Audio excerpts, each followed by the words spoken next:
ఈరోజైతే మనము శంకు పూలతోటి టీ చేసుకుందాం. ఓకే, మామూలు టీ లాగే అండి. ఇది బాగా కలర్ వచ్చే వరకు బాయిల్ చేసుకోండి. నేనైతే 4 ఫ్లవర్స్ వేసాను.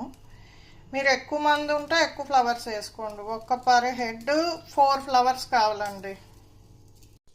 చూడండి, బాయిల్ చేసి కొంచెం సేపు మీరు ఆపేసారనుకోండి, కలర్ అంతా వాటర్లోకి వచ్చేస్తుంది.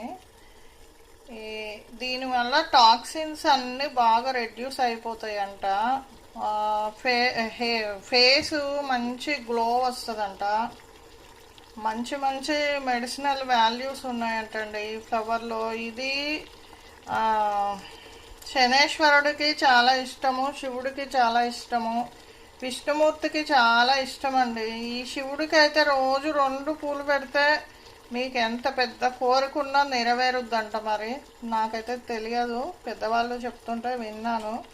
విష్ణుమూర్తి మాత్రం పరవశించిపోతాడండి పువ్వు పెడితే. గరికపాటి గారు చెప్తుంటే విన్నానండి.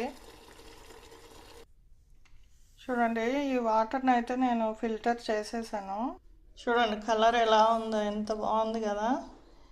దీనివల్ల వెయిట్ లాస్ కూడా అవుతుందంటండి. చాలా యూస్ఫుల్ అండి. మీరు కూడా మీకు శంకుపూలు కానీ దొరికితే మీరు కూడా టీ ట్రై చేయండి. లేదు అంటే అమెజాన్లో డ్రైవి దొరుకుతాయండి.